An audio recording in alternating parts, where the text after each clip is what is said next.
சம்பாகங்களை எல்லாம் பண்டக சாலையிலே கொண்டு வாருங்கள். அப்பொழுது திரும்ப அந்த அப்பொழுது கவனிக்கணும் பாருங்க. இது பண்ணாதான் இது. அப்பொழுது நான் வானத்தின் பலகணிகளை திறந்து இடம் கொள்ளாமல் போக மட்டும் உங்கள் மேல் ஆசீர்வாதத்தை வருஷிக்க மாட்டேனோ வென்று அதனால் என்னை சோதித்து பாருங்கள் என்று சேனைகளின் கர்த்தர் சொல்லுகிறார். உன்னாலயத்தில் ஆகாரம் உண்டாயிருக்கும்படி தசம்பாகங்களை எல்லாம் பண்டக சாலையிலே கொண்டு வாருங்கள். எல்லாம் சொல்லுங்க, தசம்பாகங்களை எல்லாம்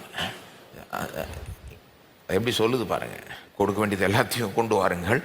அப்பொழுது நான் வானத்தின் பலகணியில் திறந்து இடம் கொள்ளாமல் போக மட்டும் உங்கள் மேல் ஆசீர்வாதத்தை வருஷிக்க மாட்டேனான்னு பாருங்க, என்ன சோதிச்சு பாருங்கன்றார் தேவன். அப்போ இதெல்லாம் பார்க்குறப்போ சில நேரம் சில கிறிஸ்தவர்கள் இன்றைக்கு என்ன சொல்கிறாங்க, இதெல்லாம் பழைய ஏற்பாடுங்க, நம்ம புதிய ஏற்பாட்டுக்கு வந்துட்டோம், உங்களுக்கு தெரியாதா, நற்செய்தி தெரியாதா, நம்ம பழைய ஏற்பாட்டு பிரமாணத்திலேருந்து விடுவிக்கப்பட்டோம், இதெல்லாம் நம்ம ஃபாலோ பண்ண தேவையில்ல, தசம்பாகம் 10% நம்ம கொடுத்து ஆகணும்லாம் கிடையாது, கட்டாயப்படுத்தி யாரும் கொடுக்க தேவையில்லன்னு பவுலே சொல்லிட்டாரு 2 கொரிந்தியரில். ஓகே, என்ன சொன்னார் பவுல் 2 கொரிந்தியர் 8:9? சிலர் தங்களுடைய வசதிக்கு என்ன பண்ணுறது, இது பழைய ஏற்பாடு, நம்ம புதிய ஏற்பாட்டுக்கு வந்துட்டோம், இப்போ தசம்பாகலாம் தேவையில்லை, இப்போல்லாம் ஒன்றும் நம்ம கொடுக்க தேவையில்ல அப்படின்ட்டு அதை வேறு மாதிரி கொண்டு போயிடுறது, தங்களுடைய வசதிக்கு ஏற்ற மாதிரி. ஆனால் ஒரு காரியத்தை புரிஞ்சுக்கணும், பழைய ஏற்பாட்டிலிருந்து புதிய ஏற்பாட்டுக்கு வர்றப்போ லெவல் எப்போவுமே குறையாது, ஏறிடும். லெவல் குறையாது, லெவல் ஏறிடும். பொதுவாக அது ஒரு கோட்பாடு. எதை எடுத்துக்கிட்டீங்கனாலும் பழைய ஏற்பாட்டிலேருந்து புதிய ஏற்பாட்டுக்கு வர்றப்போ லெவல் குறைஞ்சிடாது.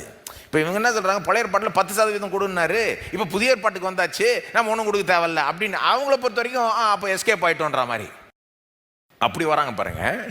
ஆனால் புதிய ஏற்பாடு லெவலை ஏற்ற தான் செய்தே ஒழிய குறைக்கலை. நீங்கள் எதை வேணால் எடுத்துக்கோங்க, புதிய ஏற்பாட்டு எப்போவுமே லெவலை ஏற்றும். புதிய ஏற்பாட்டில் கேன்சல் பண்ணுற மாதிரியோ அதை மாற்றுற மாதிரியோ இருக்கிறப்போ கூட அது ஒட்டுமொத்தமாக அப்படியே கேன்சல் ஆகிடல, லெவல் உயர்ந்துருது. உதாரணத்துக்கு உணவை குறித்த சட்டத்திட்டங்கள் பழைய ஏற்பாட்டில் இந்த கறியை சாப்பிடக்கூடாது, இதை சாப்பிடக்கூடாது, இதை தான் சாப்பிடணும்னு நிறைய சட்டத்திட்டங்கள் இருந்தது, அதெல்லாம் ஃபாலோ பண்ணாங்க யூதர்கள். புதிய ஏற்பாட்டில் இயேசு மார்க் 7 என்ன சொல்லிட்டாரு, இனிமே அதை ஃபாலோ பண்ண தேவையில்லைன்ற மாதிரி சொல்லிட்டாருன்னு யார், மார்க் நமக்கு சொல்கிறார். மார்க் 7:19 ஆங்கிலத்தில் தெளிவாக வருது, எல்லா உணவுகளையும் சுத்தம் என்று அறிவிச்சிட்டார். அதனால தான் புதிய ஏற்பாட்டில் உணவு சம்பந்தப்பட்ட சட்டத்திட்டங்களை ஃபாலோ பண்ணலை. ஏன்னா இயேசுவே அது முக்கியம் இல்லைன்ற மாதிரி சொல்லிட்டார். அப்போ சிலர் அதை பார்த்துட்டா, பார்த்தீங்களா அதை நிறுத்திட்டாரு, அது மாதிரி தசமான. ஆனால் அதை நிறுத்திட்டார்ன்றதை விட அதை வேற லெவல் கொண்டு போயிட்டாருன்றது தான் உண்மை.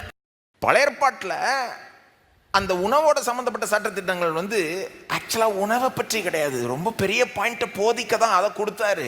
எல்லா விதத்துலேயும் நீ பிரித்தெடுக்கப்பட்டவனாக இருக்கணும், எல்லா விதத்துலேயும் நீ வித்தியாசமானவனாக இருக்கணும். பழைய ஏற்பாட்டு காலத்தில் அந்த வித்தியாசத்தை சாப்பாட்டிலே காமிச்சார்.